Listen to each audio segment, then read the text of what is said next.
Governor, thank you for being with us. I appreciate it. We just showed a video that we produced back in October. We debuted it at Hobnob. It really focuses on some of the great things about Mississippi, some things we have a lot to be proud of. When we debuted it at Hobnob, that was about 4 or 5 days before what become the biggest economic development announcement in the state of Mississippi. One more thing to be very proud of. Talk a little bit about, if you would, kind of why that's so important for our state and what it's going to do to help, basically use that as a catalyst to move our state forward. Well, thank you, Scott, and thanks to all of you for being here today. It's a really great opportunity to bring the business community together and meet with government leaders. Before I talk about that project that you asked about, I just want to reiterate to everyone in the room, I'm sure you've heard me say this because I've said it a lot over the last few months, but if you take that particular project out of the equation, over the last 8 years before I became governor, we averaged about $900 million a year in new capital expenditures in the state. If you take SDI out of the equations, we did $3.5 billion in 2022 alone without the largest economic development project. If you include SDI, we did $6 billion in new capital expenditures in Mississippi in 2022 alone. And as you all know, that's with an overall GDP of about $120 billion. And so the thing that I think made great sense about this project, and I will tell you, we've gone through an extensive effort over the last 3 years to ensure that we are doing ROIs on every state expenditure and new economic development project so that we ensure that we know not only what is our ROI at the state level, but we also know what the ROIs are at the local level, and we understand what the company is looking to do so as to try to minimize our risk. The special thing about this project, obviously, this is a company that currently exists in the state of Mississippi. They've been here for almost 15 years. They pay their employees at levels greater than what they have promised with this new 1,000 jobs. And they promised $93,000 a year for these additional 1,000 jobs. In addition to that, and I'm always the optimist, but we've spent a lot of time with the company leadership, and we've also seen what they're going to do with the 2,000 acres up in the Golden Triangle, and it's very similar to what the campus that they built down in South Texas over the last 3 years. And if you look at that particular campus, I think it's highly likely that not only will the company see and get to this 1,000 jobs over the next 2 to 4 years, you're going to see a lot more companies locate in that region. And you're going to see not only suppliers to SDI, but also end user customers locate in this industrial park, in this 2,000 acres. And because of that, I would not be surprised at all if, and they didn't guarantee this, and so we didn't headline it, but I think that the total number of jobs in this 2,000 acres could be twice what they have guaranteed and promised. And in a region of our state, like the Golden Triangle, what I would tell you is it's got a real opportunity to be a real game changer just for the entire region up in the Golden Triangle, and it's something that I'm exceptionally proud of. I'm proud of our team that they worked diligently. They traveled to other countries, they traveled to other continents working on this deal, and we really got it done in such a way where we did it very quickly. We were very private about it. No one knew about it. And there was a reason for that, because that's what the company wanted. Well, and you mentioned the fact that in 2022 that $6 billion but with that comes a total of somewhat more than 5,000 jobs total in those projects. And while the big one is the one that gets all the headlines, sometimes those smaller ones are just as important, particularly to small communities. Why is it important that you look at it from to use a baseball analogy, you like to hit the home run, but the singles and the doubles are important too, right? Well, no question, and I will tell you, it's been intentional that we've gone after what I would call a single and double from the state's perspective, because we live in a very rural state. And look, it is natural for politicians who get elected every 4 years to focus on the big fish, the big project, the one that gets you above the fold on the front page of the newspaper. That's just a natural inkling to love that. But in reality, what I've told our team is, look, we're going to take the opportunity when it presents itself, but I'm much more interested in seeing 10 projects at $200 million a year in 10 different communities situated throughout our state. Because while it may be a single and a double to me, if we get $200 million CapEx with 150 jobs paying $70,000 a year, when I was up in Alcorn County just a couple weeks ago announcing the new forest products business, I can assure you that there were this many people in attendance, and every one of them didn't see that as a single or double. They thought it was a grand slam for their community. And when you look at the successes that we've had over the last 3 years, so many of these business locations that we have announced have been in that range: 150 million, 200 million, 130 jobs, 170 jobs. They're paying $60,000 a year, $70,000 a year, and we've really worked very, very hard to focus our incentives, because we live in a state with scarce resources, to focus our incentives on those potential projects that lead to per capita incomes going up in every region of our state.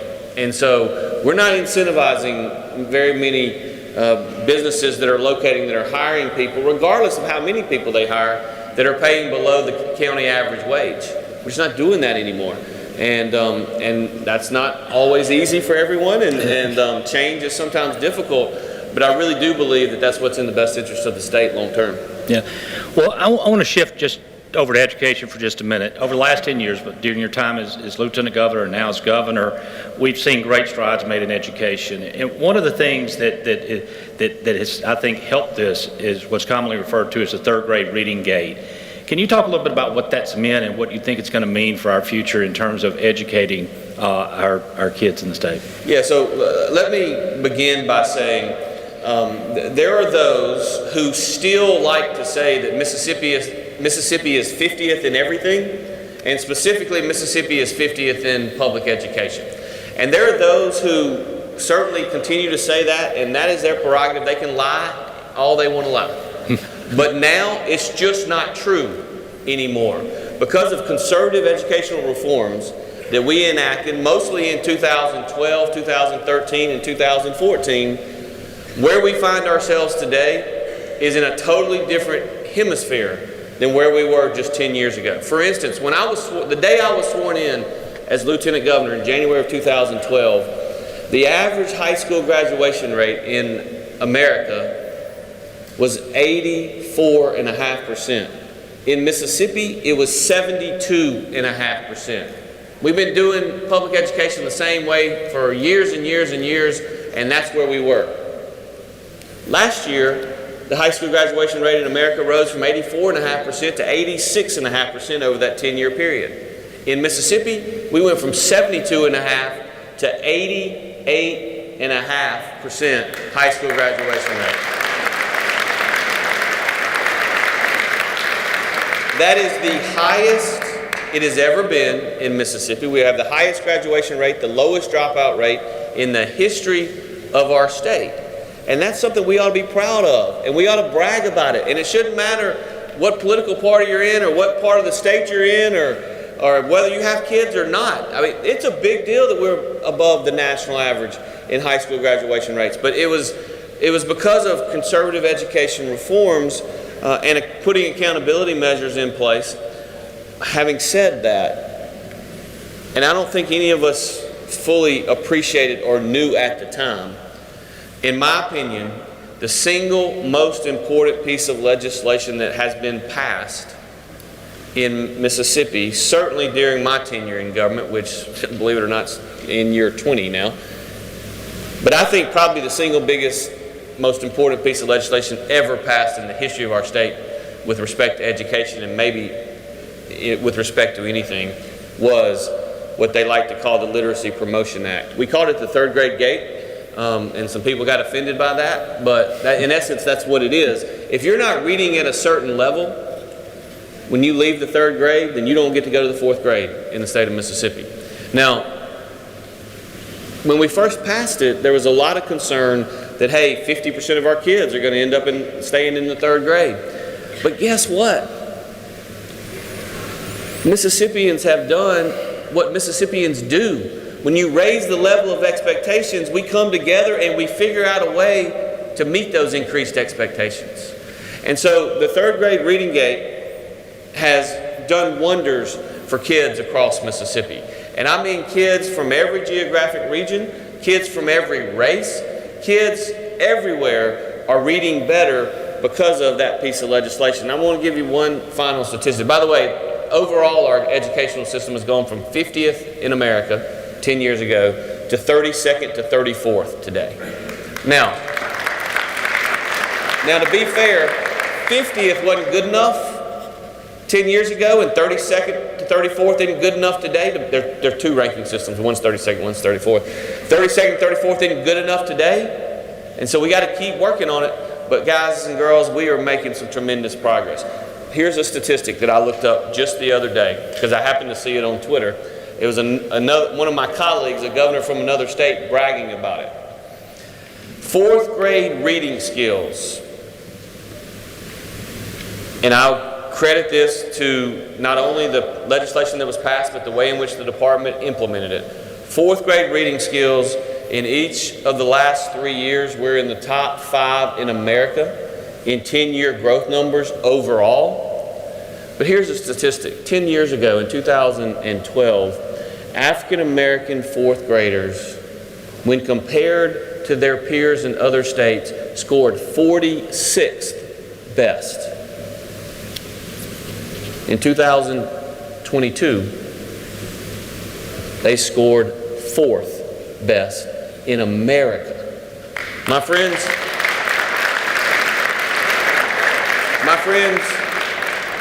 that's going to open up a whole new set of opportunities because, as I've told a lot of folks who are looking to invest capital here, we have the data proves it. We have the smartest, and it's hard for us as Mississippians to say this, but it's a fact. We have the smartest 4th graders in the southeastern United States today, based upon the data. The smartest 4th graders in the United States. Guess what? In 10 years, those 4th graders are going to allow for us to have the smartest workforce in the southeastern United States. And that's going to give us a competitive advantage when seeing economic growth. And that's a great segue into my next thing, and that's lifelong learning. And you've been very instrumental in the development of the Office of Workforce Development, the importance of that. I know this office in a lot of ways is still in its infancy, but really, how is it, the collaboration that's beginning to happen there, the effort is so, why is that so crucial for workforce? Well, because we've got to constantly train and retrain our workforce for the jobs, not of the last 50 years, but the jobs for the next 50 years. It's the reason I was so involved and strongly encouraging the legislature to create this office. It's also the reason that when we made appointments to the executive board and to the larger board, and you may or may not know this, but Scott has served on that board representing business interests, that it was critically important that government not run our Office of Workforce Development, but business and industry run our Office of Workforce Development, because who knows better what the demands are going to be 2 and 5 and 10 years from now than you do, those who actually employ people every single day all across Mississippi. I think it's critically important. I think when we passed that legislation in 2020, creating the office, I really do think it was a game changer for the next 10 to 20 years. And I think you'll probably hear from Ryan later today on some of the efforts that he is spearheading, and he and I are working very closely together on those. But the concept is pretty simple. If we know, for instance, that over the last 5 years that we've had 500 job openings for diesel mechanics who on average earn over $100,000 a year, but we're only producing 100 diesel mechanics a year, well, we have a supply and demand issue, and we need to figure out how we can fix that. And so that's a prime example of where we've invested with Dr. Mary Graham on the Gulf Coast and other community colleges to expand their diesel mechanic programs so that we can produce more diesel mechanics, because obviously every one of them that graduates gets what's most important from that program, and that is a JOB. Well, and that's exactly right, because one of the things that we're working on right now is our Sit to 55 effort of raising educational attainment. It all comes back to kind of what you talked about in per capita income.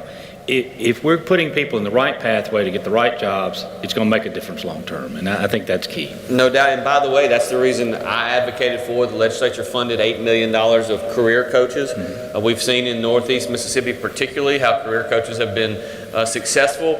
The way I think of it, and I'm sure that there's a lot smarter people that think of it in different ways, but when I was growing up, we had a counselor at my high school. She was a wonderful lady, and she helped make sure that I was taking the classes that I needed to take in high school so I could get into college and then ultimately be moderately successful when I was there. I see career coaches taking those individuals and those kids and working with them that maybe aren't going to go to college or aren't going to go to community college originally, and understanding what the opportunities are in their own communities for possible labor, and maybe what are the skills that they need to be learning when they're in the 11th and 12th grade to actually determine what those skills are, and then ultimately attain those skills so they can go to work when they graduate. And that's key. We don't have but a couple of minutes, but I can't let you get away without talking about taxes. You've been very helpful on a lot of areas, that, particularly from a regulation standpoint a few years ago with some work that we did at MEC, and really we've seen some things happen over the last couple of years too. So just from your perspective, why is it important that we have a competitive tax system in the state? Yeah, so in 2015 I proposed, and then ultimately in 2016 we passed as a legislature, when I was in the legislative branch, what was then the largest tax cut in Mississippi history. That tax cut was driven not only by reducing the personal income tax, but it was really heavily weighted towards reducing taxes that some of our corporations and small businesses paid that made Mississippi not competitive at that time. Obviously, last year we passed what is now the largest tax cut in Mississippi history, which was geared towards really moving us towards a flat tax from an income tax standpoint. Right now there are 50 states in the U.S., as best I can recall. Of those 50, there are 9 who do not have a personal income tax, and amongst the 41 who do have a personal income tax, Mississippi has the 5th lowest marginal rate in America. And oh, by the way, we also have the exemptions up to 36.5 is the highest exemption of any state in America that has an income tax. So it affects those on the lower end of the scale less so. Obviously, I'm going to continue to push for the elimination of the income tax. I think it would make us more competitive when we are looking at bringing particularly executives into the state, entrepreneurs into the state. We're at a big disadvantage when they know they got to take what is now a 5% haircut if they go to Texas or Tennessee or Florida versus locating here. And so I think it puts us at a competitive disadvantage. The one thing I want to just mention beyond taxes, because I know y'all are going over to the legislature, and for those of you who are involved in economic development efforts in your local communities, one of the things that I've I wouldn't say that I've changed my opinion of, but my opinion has certainly evolved over time, and that is the need for investing in infrastructure in and around sites, economic development sites, what we call our site development grant fund. 2 years ago, I went to the legislature and said, look, if y'all will appropriate $10 million for site development, I can find $17 million in other areas, and we can spend $27 million on site development. Last year I went back to them because I thought it worked so well that I asked them for $100 million, and going from 10 to 100 may have been a little bit aggressive, I get it.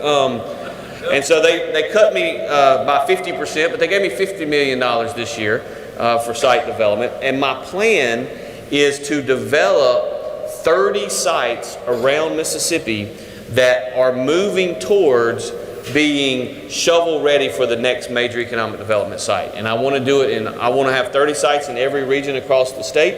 We were able to fund the first 10, the initial investments for the first 10 with the $27 million last year. We're going to soon announce how we're going to allocate the next $50 million. By the way, I'm not deciding which community gets the money and which communities don't. We're talking to actual site consultants and our people who are involved in economic development every day that are telling us which ones are most valuable and most likely to hit. But the SDI project, the largest in state history, the biggest advantage we had lots of advantages, but the biggest advantage we had was 2,000 acres already secured with infrastructure there. And so their speed to market was so much faster if they located in the Golden Triangle, Mississippi, than any other state they were looking at.